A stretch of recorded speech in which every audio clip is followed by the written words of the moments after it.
دعویٰ ہو رہے سورہ فاتحہ میں پوری صورت میں آپ دیکھو، سورہ فاتحہ میں آپ کو 7 حروف نہیں ملیں گے.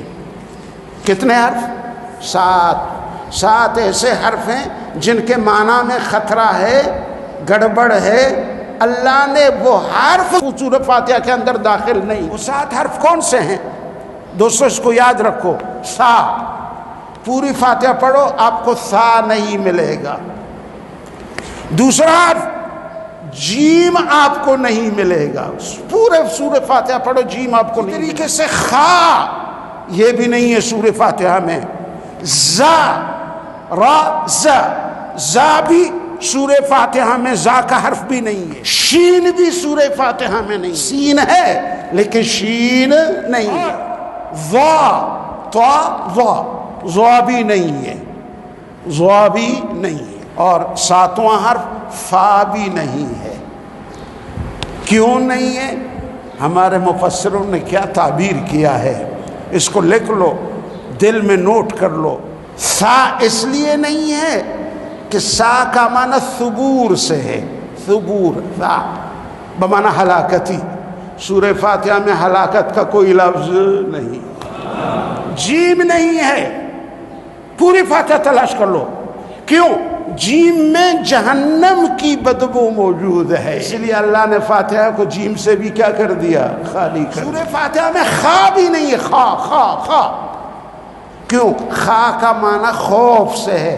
سورہ فاتحہ یہ اطمینان ہے، یہ دل جمی ہے، یہ تسلی ہے، اس میں کوئی خوف و ڈر کی بات نہیں.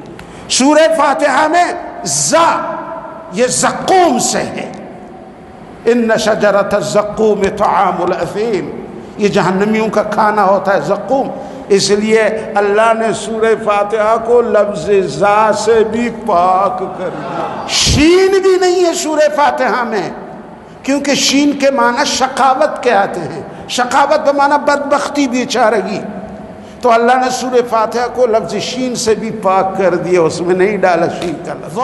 یہ ضا ظلمت سے ہے، تاریکی. ضا ظلمت سے ہے، تاریکی. سورہ فاتحہ سراسر نور ہے، اس میں ضا بھی نہیں ڈالا میرے اللہ نے. آخری حرف فا بھی اس میں نہیں ہے. سمجھے؟ کیوں؟ فا فراق کا معنی دیتا ہے، بمعنی جدائی. سورہ فاتحہ عبد کو رب سے ملاتا ہے.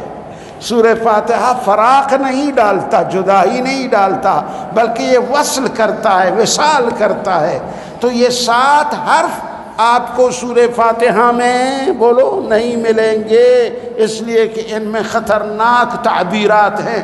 اللہ نے ایسے لفظوں سے بھی سرپا کر دیا، صاف کر دیا. دی عالم بیان کړی دی او وایي چې مفسرینو دا لیکلي دي چې سورة الفاتحه کې الله رب العزت دا اوه الفاظ ځکه نه دي ذکر کړي چې په دې کې قباحت دی. نرورا الله رب العزت نه دي ذکر کړي، بس نه دي ذکر کړي. دا نشته چې په حروف مقطعاتو کې څه قباحت پروت وي. دا په سبب بل سړی راپاسي په دې صورت کې الله رب العزت دا ټکی نه ذکر کړي، نو په دې کې قباحت دی. په قرآن کې قباحت نشته، قرآن کې اجر دی. خو د ده په خوله باندې چې دا وایي چې دا اوه الفاظو کې قباحت دی، نو زه تاسو ته ښیم چې دا اوه الفاظ دا اجر لري چې څوک یې وایي او قرآن ذکر کړي دي. په دې ټولو کې دی اول سا ذکر کړې ده. نو سا سورة العمران آیات نمبر 195 کې الله فرمایي ثوابا من عند الله، دا ثواب دی د الله د طرف نه. نو سا دا او ثواب پکې دی، الله ول اجر ذکر کړي.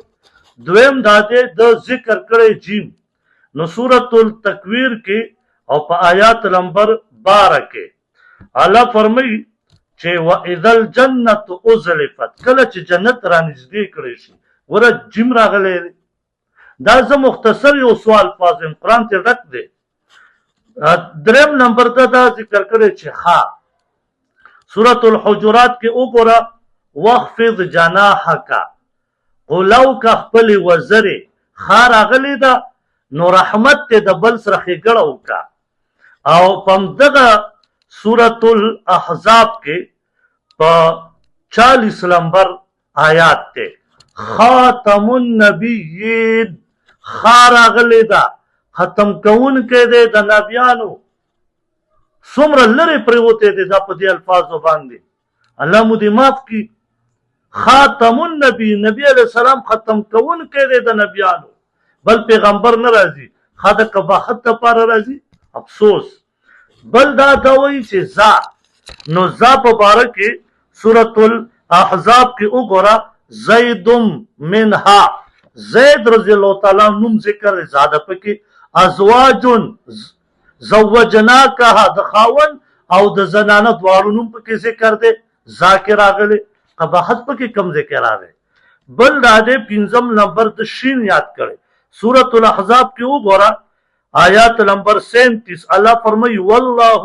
احق ان تخشا اللہ فرمائی زہ حقدارم چی تاسو مانا ہویا دے گے تخشا یرا او دا اللہ نے چی سوک یری کی دا اجر دے او بل شپگم نمبر دا ذکر کری زوا نو نا پا ہر ذکر دا زوا مانا ظلم نہیں اگورا قرآن وَإِذَا غَشِيَهُمْ مَوْجٌ كَالظُّلَلِ اللہ فرمائی کل دی باندی چپیرا چی كَالظُّلَلِ پشان دا غرونو او بعضی علماء مانا بلم کئی خوزد دقا مانا ذکر کوم چه کزوللی پشان دا غرونو پیراشی نو دلتا اگورا اللہ فرمائی مخلصین لہ الدین بیا مالا دین خاص کی یعنی بیا مالا بلی او مانا گختن کئی او بل اوم نمبر دیفا یادا کری دا نفا سورة الحجرات آیات نمبر 49 کے اللہ فرمائی غفور الرحیم ورہ فائی پکی راولے غفورن بہن کے مرحیم مہربان ایم اللہ فرمائی نو سنگا دا دا قباحت دا پارا رازی